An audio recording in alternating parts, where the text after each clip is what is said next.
English गुरु channel में सभी बच्चों का एक बार फिर स्वागत है। Dear students, today I am going to read a chapter for class 9th from their book Beehive, and it is chapter number 6, My Childhood. Its author is APJ Abdul Kalam. This extract has been taken from his book Wings of Fire, that is his autobiography. Autobiography होती है जो बच्चों किसी ने अपने जीवन की कहानी खुद लिखी हो, उसको हम ऑटोबायोग्राफी बोलते हैं, और किसी और ने किसी और की कहानी लिखी हो उसे हम बायोग्राफी बोलते हैं। Can you think of any scientists who have also been statesman? क्या आप ऐसे वैज्ञानिकों के बारे में सोच सकते हो जो वैज्ञानिक होने के अलावा एक स्टेट्समैन होते हैं, बहुत ही स्किल्ड, एक्सपीरियंस्ड और रिस्पेक्टेड पॉलिटिकल लीडर और फिगर, तो वो होते हैं। तो क्या आप किसी ऐसे साइंटिस्ट के बारे में जानते हो जो साइंटिस्ट होने के अलावा एक स्टेट्समैन भी थे? APJ Abdul Kalam, whose projects in space, defense and nuclear technology guided India into the 21st century, became our 11th president in 2002. APJ Abdul कलाम, इनका पूरा नाम था अबुल पाकिर जैनुलब्दीन अब्दुल कलाम। ये इनके जो प्रोजेक्ट थे स्पेस में और डिफेंस में और न्यूक्लियर टेक्नोलॉजी में, इन्होंने इंडिया को गाइड किया 21st सेंचुरी में, और भारत के 11वें राष्ट्रपति बने ये सन 2002 में। In his autobiography wings of fire he speaks of his childhood. अपनी ऑटोबायोग्राफी जिसका नाम उन्होंने विंग्स ऑफ फायर रखा है, उसमें वो अपने चाइल्डहुड यानी बचपन के बारे में वो बताते हैं। अब क्योंकि ये उनकी ऑटोबायोग्राफी है तो यहाँ आई जो है वो APJ अब्दुल कलाम जी के लिए यूज़ हुआ है। उन्होंने खुद आपको अपनी कहानी बताई है। I was born into a middle class Tamil family in the island town of Rameswaram in the erstwhile Madras state. कहते हैं कि मैं मिडिल क्लास फैमिली में, एक तमिल परिवार में, जो रामेश्वरम में, पहले उसका जो आइलैंड टाउन है रामेश्वरम का, पहले वो मद्रास में था। Farmer erstwhile means farmer Madras state, पहले वो मद्रास स्टेट में था, अब उसका नाम चेन्नई पड़ गया है। तो वहाँ एक आइलैंड टाउन था, आइलैंड होता है जो पानी के किनारे शहर, रामेश्वरम। वहाँ पे एक मिडिल क्लास फैमिली में, और वो तमिल परिवार था, उसमें आई वॉज बॉर्न, मैं पैदा हुआ था। My father, Jainulobbdeen, had neither much formal education nor much wealth. Despite these disadvantages, he possessed great innate wisdom and a true generosity of spirit. अपने पिताजी के बारे में बता रहे हैं कि मेरे पिताजी, जैनुलब्दीन उनका नाम था, had neither much formal education nor much wealth, यानी कि ना तो उनके पास कोई फॉर्मल एजुकेशन थी। फॉर्मल एजुकेशन होता है जिसमें बच्चा रेगुलरली स्कूल जाता है, अटेंडेंस लगती है, और ना ही उनके पास ज़्यादा पैसा था। लेकिन इन दोनों कमियों के बावजूद, despite these disadvantages, he possessed great इनेट wisdom, उनके पास एक बहुत ही इनेट मतलब जो बचपन से ही, जन्म से ही उनको मिली हो ऐसी बुद्धिमानी, and a true generosity of spirit, और उनकी जो आत्मा की जो उदारता थी, सच्चाई थी, वो उन्हें जैसे जन्म से ही मिली थी। हालांकि वो पढ़े लिखे नहीं थे, पैसा भी उनके पास नहीं था, लेकिन वो बहुत उदार थे, और उनकी जो बुद्धिमानी थी वो भी मतलब नोटेबल थी। He had an ideal helpmate in my mother Ashiamma. उन्हें मेरी माँ आशियम्मा के रूप में एक बहुत ही आदर्श हेल्पमेट मतलब उनका साथी मिला था। I do not recall the exact number of people she fed every day, but I am quite certain that far more outsiders ate with us than all the members of our own family put together. अब अपनी माँ के बारे में बता रहे हैं कि मुझे एग्जैक्ट नंबर मतलब एक्यूरेट नंबर मुझे याद नहीं है कि रोज़ वो कितने लोगों को खाना खिलाती थी, पर मुझे ये तो मैं निश्चित तौर पे बोल सकता हूँ कि आउटसाइडर्स जो थे हमारे घर में ज़्यादा खाना खाते थे बजाय हमारे घर के अपने फैमिली मेम्बर्स के। अगर हम कंपैरिजन करें तो बाहर के लोग जो थे वो ज़्यादा खाना खाते थे, मतलब कि ये था कि उनके घर में हर रोज़ कुछ लोगों का खाना एक्स्ट्रा बनता था, क्योंकि उसकी माँ बहुत उदार थी, उनकी माँ बहुत उदार थी और उनके घर में मतलब कोई भी आता था तो उसे वो भूखा नहीं जाने देते थे। तो उनके घर में फैमिली मेम्बर से ज़्यादा जमावड़ा बाहर के लोगों का होता था, ये उनका कहने का मतलब था। I was one of many children, a short boy with rather undistinguished looks, born to tall and handsome parents. मैं उनके कई बच्चों में से एक था, मतलब बहुत से उसके भाई बहन थे उनके, अब्दुल कलाम जी के, और मैं एक कद में छोटा लड़का था और मेरी जो लुक्स थी वो भी ज़्यादा मतलब मामूली सी थी, बड़ी एक्स्ट्रा ऑर्डिनरी लुक्स का मैं बच्चा नहीं था। जबकि मेरे माता पिता जो थे वो लंबे थे और बहुत स्मार्ट मेरे पेरेंट्स थे। We lived in our ancestral house which was built in the middle of the 19th century. हम अपने पूर्वजों के घर में, जो कि 19वीं शताब्दी के मध्य में कभी बना था, उसी में रहते थे। It was a fairly large pucca house made of limestone and brick on the mosque street in Rameswaram. हम इस मतलब ये काफ़ी बड़ा अच्छा पक्का घर था, लाइमस्टोन होता है पत्थर और ईंटों से बना हुआ, और ये घर उनका रामेश्वरम में मॉस्क स्ट्रीट में था। मतलब उनका ये एड्रेस है, मॉस्क स्ट्रीट में, रामेश्वरम में उनका पक्का घर था। My austere father used to avoid all inessential comforts and luxuries.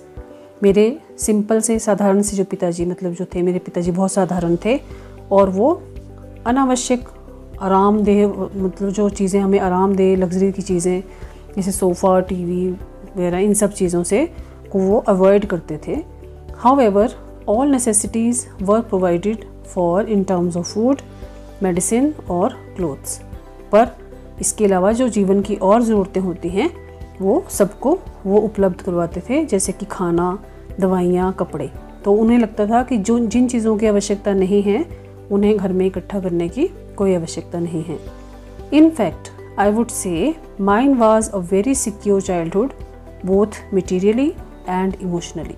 तो मैं तो यही कहूँगा कि मेरा जो बचपन था बहुत सुरक्षित था हमारा बचपन, both materially and emotionally. Materially मतलब किसी चीज़ की हमें कमी भी नहीं थी, और इमोशनली मतलब हम भावनात्मक रूप से सब एक दूसरे से जुड़े हुए थे। तो मैं बहुत अपने आप को सिक्योर फील करता हूँ कि मेरा बचपन बहुत अच्छा था। The second world war broke out in 1939 when I was 8 years old. जब मैं 8 साल का था 1939 में, तो सेकेंड वर्ल्ड वार शुरू हुआ। इसका मतलब वो 1931 में पैदा हुए थे। For reasons I have never been able to understand a sudden demand for tamarind seed erupted in the market. अब मुझे पता नहीं है कि अचानक से क्या हुआ, लेकिन पर अचानक से जैसे मानो टेमरिंड सीड्स की मार्केट जो थी वो एकदम से बढ़ गई। टेमरिंड सीड होते हैं इमली के जो बीज होते हैं। I used to collect the seeds and sell them to a provision store on mosque street. तो मैं इन इमली के बीजों को इकट्ठा किया करता था और उन्हें मॉस्क स्ट्रीट में एक प्रोविज़न होता है राशन की दुकान, वहाँ मैं उन्हें बेचा करता था। A day's collection would fetch me the princely sum of an anna. तो एक पूरे दिन की जो कलेक्शन होती थी वो मुझे प्रिंसली मतलब काफ़ी अच्छा अमाउंट यहाँ मिल जाता था। आयरॉनिक है यहाँ थोड़ा, उन्होंने मतलब कमेंट जैसा मारा है कि पूरे दिन मेहनत करने के बाद मुझे एक आना उसके बदले में मिलता था। My brother in law Jalaluddin would tell me stories about the war which I would later attempt to trace in the headlines in Dinamani. मेरा ब्रदर इन लॉ मेरे जीजा जी जिनका नाम था जलालुद्दीन, वो मुझे इस युद्ध के बारे में कहानियाँ बताया करते थे, जिन्हें मैं बाद में दीना मनी की हेडलाइंस में, दीना मनी वहाँ का एक लोकल न्यूज़ पेपर था, वहाँ उसकी हेडलाइंस में पढ़ के मैं उसे मतलब उनको कंफर्म किया करता था जो वो मुझे सुनाते थे। Our area being isolated was completely unaffected by the war.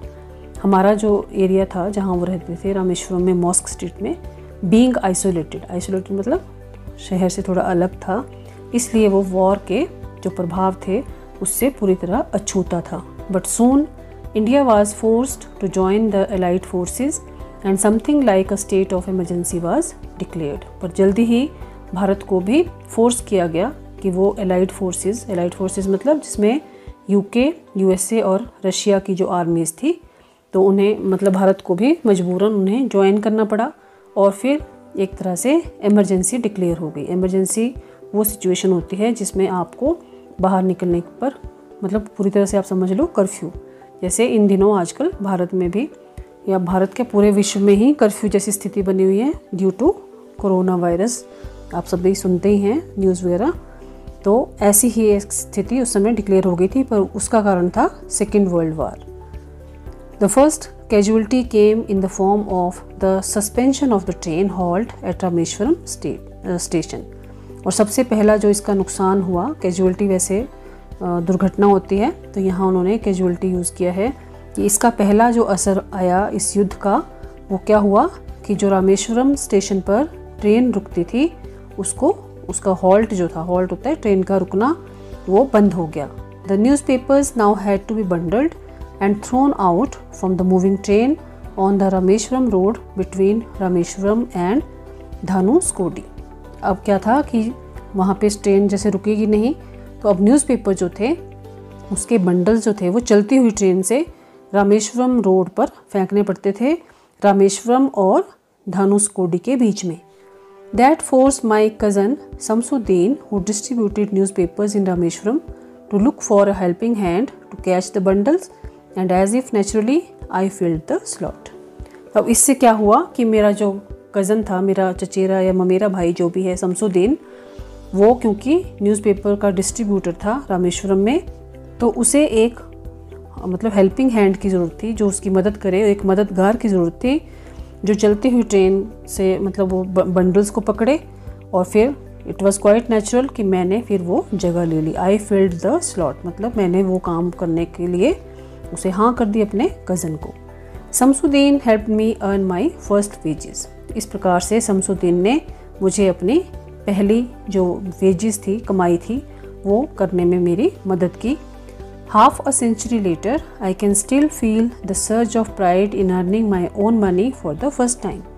अब मतलब इस बात को 50 साल से ज़्यादा हो चुके हैं, पर आज भी मुझे जो प्राइड उस समय गर्व महसूस हुआ था अपनी पहली कमाई, अपना पहला पैसा मतलब अपनी पहली इनकम जो उन्होंने कमाई थी, आज भी मुझे उसके बारे में सोचकर बहुत गर्व महसूस होता है।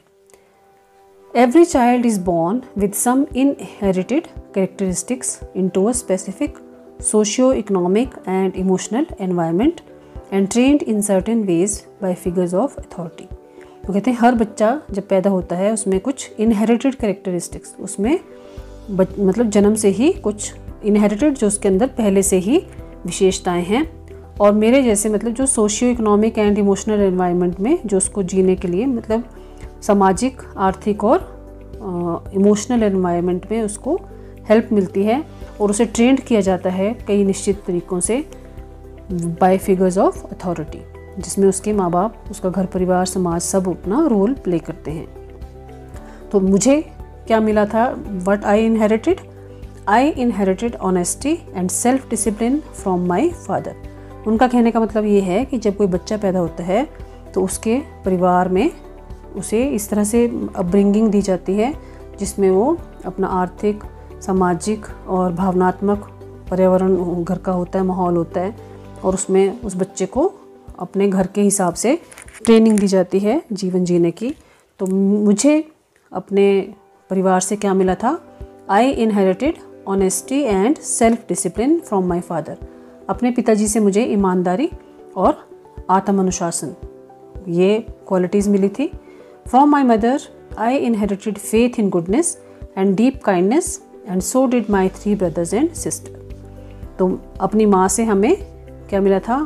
फेथ इन गुडनेस, अच्छाई पर भरोसा, डीप काइंडनेस, अपने अंदर लोगों के प्रति दया भाव, काइंडनेस, एंड सो डिड, और वैसे ही मेरे बाकी 3 भाइयों और एक जो उनकी बहन थी, उन सबको भी ये क्वालिटीज़, ये गुण अपने हमारे माँ बाप से मिले थे। I had 3 close friends in my childhood, Ramanand Shastri, Aravindan and Sivaprakasan. बचपन में मेरे 3 बहुत ही गहरे मित्र थे, क्लोज फ्रेंड्स थे। पहला था रामानंद शास्त्री, दूसरा अरविंदन एंड तीसरा शिव प्रकाशन।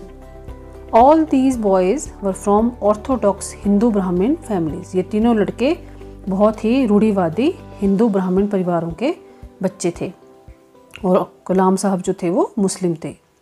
As children none of us ever felt any difference among us ourselves because of our religious differences and upbringing. जब हम बच्चे थे तो हम में से कभी भी किसी को कभी फ़र्क महसूस नहीं हुआ कि हमारे बीच में मतलब धार्मिक अंतर हैं, हमें बड़ा करने में किसी तरह का कोई फ़र्क है, हमें ये कभी महसूस नहीं हुआ। In fact Ramanand Shastri was the son of Pakshi Lakshmana Shastri, the high priest of the Rameswaram temple.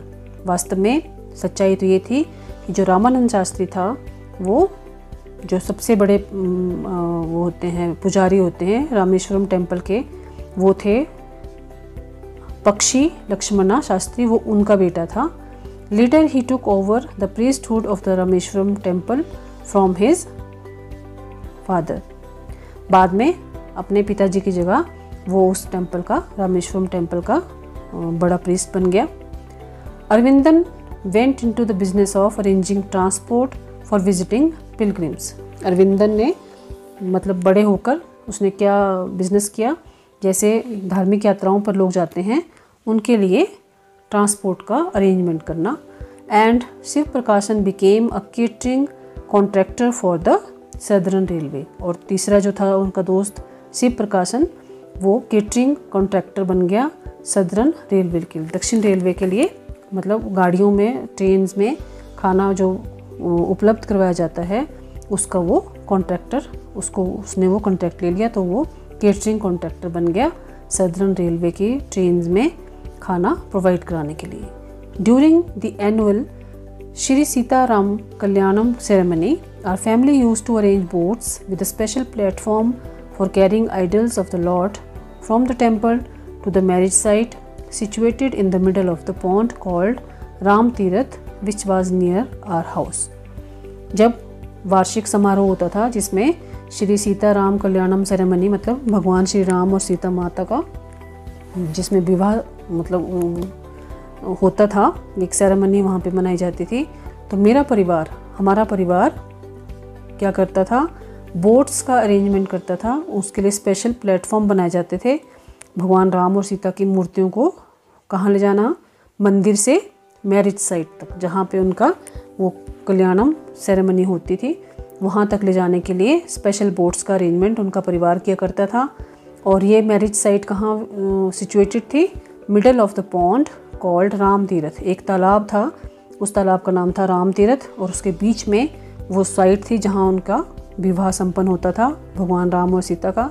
और उसका अरेंजमेंट उसके वहाँ तक ले जाने के लिए बोट्स का अरेंजमेंट करना पड़ता था, मूर्तियों को ले जाने के लिए वो इनका परिवार करता था। Events from the Ramayana and from the life of the prophet were the bedtime stories my mother and grandmother would tell the children in our family.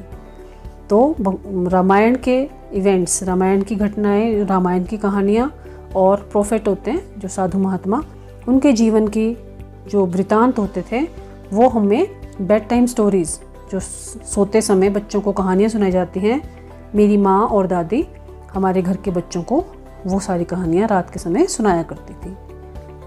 One day when I was in the 5th standard at the Rameshwaram Elementary School, a new teacher came to our class।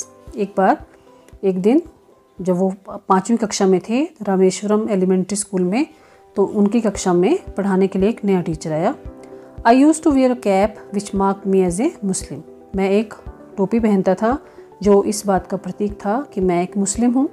And I always sat in the front row next to Ramanand Shastri. और मैं हमेशा रामानंद शास्त्री के साथ पहली line में, पहली पंक्ति में बैठा करता था। हु वोर द सेक्रेड थ्रेड, और वो पवित्र धागा जिसको जनेऊ बोलते हैं वो पहना करता था। The new teacher could not stomach a Hindu priest son sitting with a Muslim boy. Could not stomach means could not tolerate. जो नया टीचर था वो थोड़ा रूढ़िवादी विचारों का था और वो ये सहन नहीं कर पाया कि एक हिंदू मतलब पुजारी का बेटा एक मुस्लिम लड़के के साथ बैठे। In accordance with our school ranking, as the new teacher saw it, I was asked to go and sit on the back bench.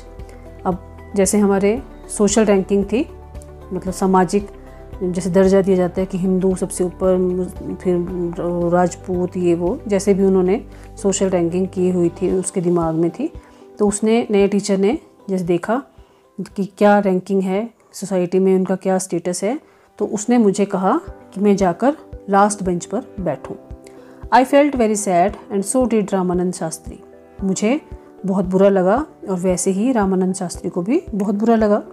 He looked utterly downcast as I shifted to my seat in the last रो।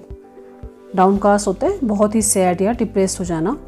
कौन लगा बहुत ही उदास और depressed कौन हो गया?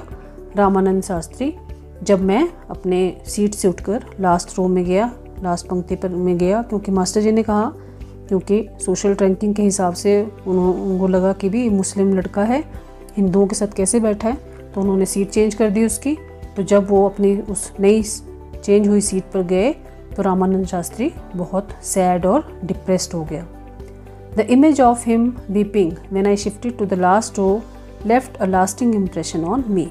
उसकी वो रोते समय, जब वो रो रहा था, उसकी वो जो तस्वीर है, वो जब मैं शिफ्ट हो रहा था लास्ट रो पे, वो अभी भी मेरे मन में वैसा ही, उसका जो लास्ट इम्प्रेशन था उसका रोते समय का, वो अभी भी मेरे मन में ताज़ा है।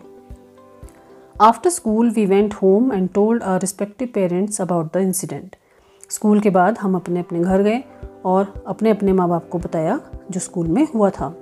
Lakshmana Shastri summoned the teacher and in our presence told the teacher that he should not spread the poison of social inequality and communal intolerance in the minds of innocent children.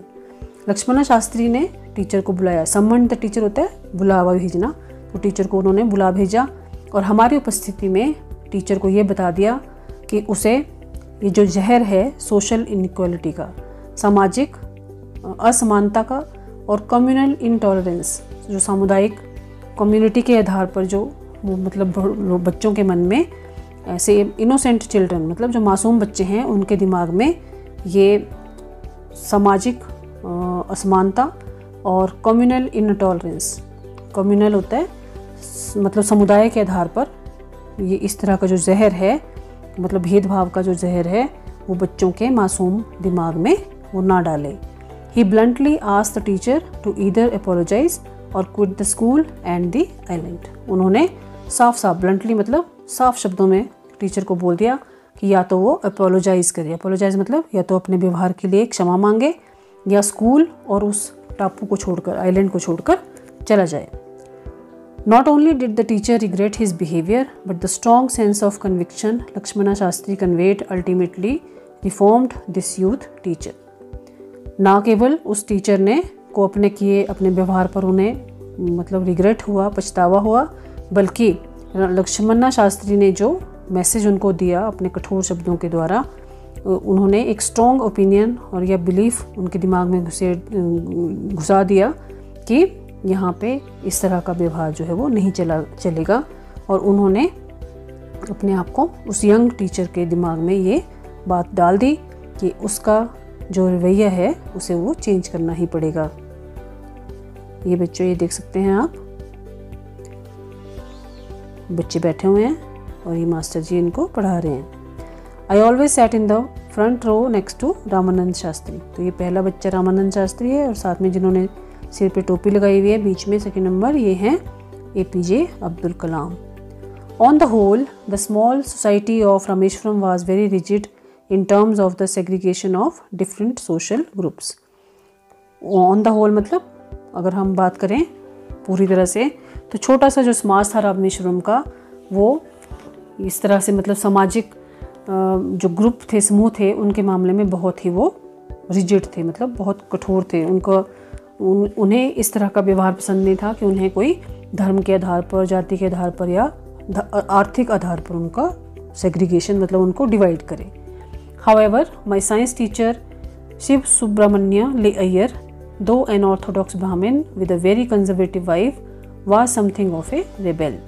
हालांकि जो मेरा विज्ञान का अध्यापक, जिनका नाम शिवा सुब्रमण्यम अय्यर था और वो बहुत ही एक रूढ़िवादी ब्राह्मण परिवार से थे और उनकी जो पत्नी थी वो बहुत ही कंजर्वेटिव वाइफ, कंजर्वेटिव मतलब जिनके विचार बहुत ही दकियानूसी हों, कि हिंदू मुस्लिम में जो बहुत भेदभाव करते हों, वैसी उनकी वाइफ थी। वो खुद जो थे साइंस टीचर शिवा सुब्रमण्यम, वो रेबेल थे। रेबेल होते हैं जो बाकी सब लोगों से हटकर काम करते हैं। आपको याद होगा 7th क्लास में आपने एक पोएम पढ़ी थी, द रेबेल, यानी कि जो बाकी दुनिया करे रेबेल उनसे अलग करते हैं। तो he did his best to break social barriers so that people from varying backgrounds could mingle easily. वो अपनी पूरी कोशिश करते थे कि जो समाज में रुकावटें हैं, बैरियर्स हैं, जो बाधाएं हैं ऊंच नीच की, जाति धर्म की, उनको वो तोड़ सकें, ताकि जो लोग हैं जो अलग अलग पृष्ठभूमि से आते हैं वो आसानी से एक दूसरे के साथ मिलजुल सकें। He used to spend hours with me and would say, Kalam, I want you to develop so that you are on par with the highly educated people of the big cities. वो मेरे साथ घंटों व्यतीत करते थे। He used to spend hours with me और कहते थे, कलाम, मैं चाहता हूँ कि तुम इतने डेवलप हो जाओ, इतना विकास करो अपना, कि तुम समाज के बड़े बड़े शहरों में बहुत ज़्यादा पढ़े लिखे लोगों के साथ उठ बैठ सको, इतना मतलब अपने आप को इतना एजुकेट करो। One day he invited me to his home for a meal. एक दिन उन्होंने मुझे अपने घर खाने पर बुलाया। His wife was horrified at the idea of a Muslim boy being invited to dine in her ritually pure kitchen. उनकी वाइफ को इस विचार से ही बहुत डर लग गया। हॉरिफाइड मतलब बहुत घबरा गई वो, कि एक मुस्लिम लड़का, उसे उनके बहुत ही पवित्र किचन में बुलाया गया था खाना खाने के लिए। तो उस विचार से ही वो बहुत मतलब हॉरिफाइड, बहुत डर गई जैसे। She refused to serve me in her kitchen. उन्होंने बिल्कुल मना कर दिया कि वो मुझे अपने किचन में बिठाकर खाना नहीं खिलाएंगे, क्योंकि वो मुस्लिम थे। Shiva Subramaniam Iyer was not perturbed. उन्होंने मतलब उन्होंने उसे कुछ नहीं कहा। Shiva Subramaniam Iyer was not perturbed, वो नाराज़ नहीं हुए। Not did he get angry with his wife, ना ही वो अपनी पत्नी पर गुस्सा हुए। बट इंस्टेड, इसके बजाय, served me with his own hands, बल्कि उन्होंने क्या किया, अपने हाथों से उन्होंने मुझे खाना परोसा। And sat down beside me to eat his meal, और अपना खाना भी लेकर मेरे साथ बैठ गए, मतलब उन्होंने भी मेरे साथ बैठकर खाना खाया। His wife watched us from behind the kitchen door. उनकी पत्नी रसोई घर के दरवाजे के पीछे से हमें देखती रही। I wondered whether she had observed any difference in the way I ate rice, drank water or cleaned the floor after the meal. तो I wondered मतलब मुझे आश्चर्य है कि क्या उन्होंने कोई फ़र्क देखा जिस तरीके से मैंने चावल खाए, पानी पिया या खाना खाने के बाद वो फर्श को साफ़ किया, क्या उन्हें कुछ फ़र्क उसमें महसूस हुआ। When I was leaving his house, Subramaniam Iyer invited me to join him for dinner again the next weekend. जब मैं उनके घर से जा रहा था तो शिवा सुब्रमण्यम अय्यर सर जो थे उनके साइंस टीचर, उन्होंने मुझे फिर इनवाइट किया, फिर से कहा कि अगले वीकेंड होता है सैटरडे और संडे, मैं फिर उनके साथ रात का भोजन करने के लिए पधारूं। Observing my hesitation he told me not to get upset, saying once you decide to change the system such problems have to be confronted. Observing my hesitation, मुझे जब उन्होंने देखा कि मैं हिचकिचा रहा हूँ द्वारा आने के लिए, तो उन्होंने मुझे कहा नॉट टू गेट अपसेट, कि मैं अपसेट ना हूँ, मतलब मुझे बुरा नहीं लगना चाहिए।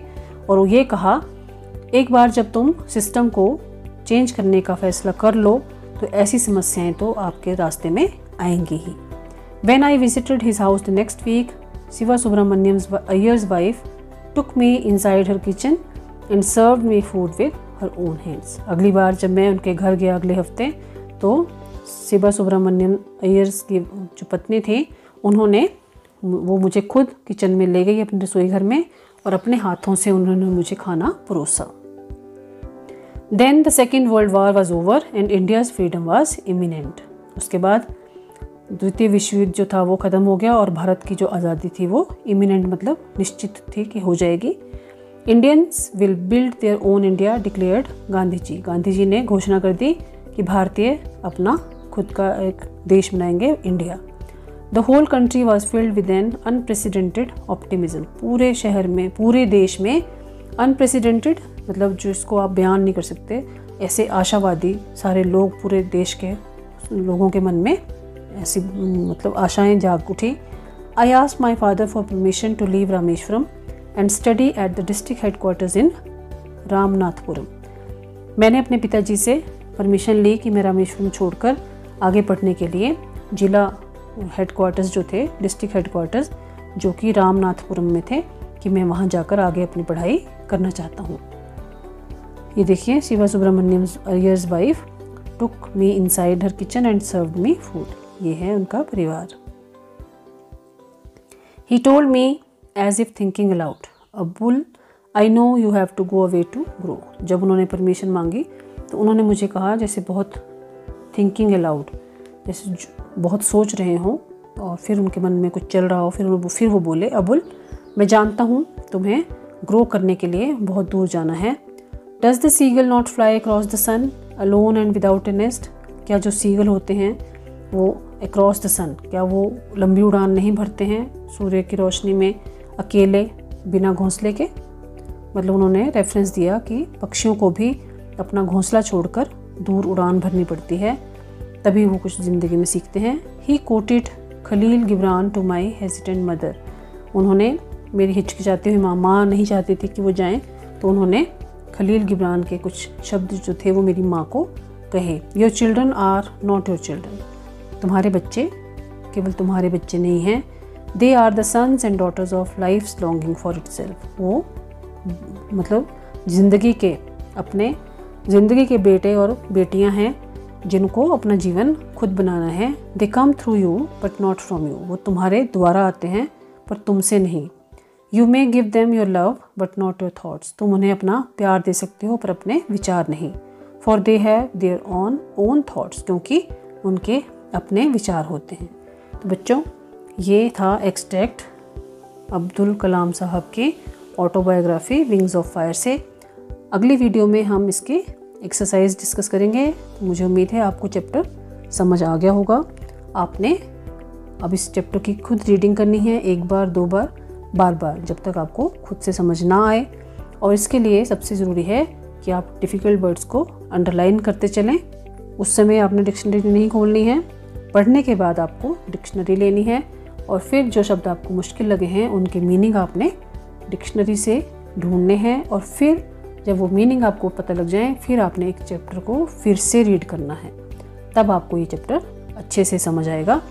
अब अगर आपको वीडियो अच्छी लगी है तो आपने इसे अपने दोस्तों के साथ शेयर करना है, वीडियो को लाइक करना है और चैनल इंग्लिश गुरु को सब्सक्राइब करना है, ताकि आपको अगली वीडियोस की नोटिफिकेशन टाइमली मिल जाए और आपकी हेल्प हो जाए। बाय बाय बच्चों, take care, have a nice day.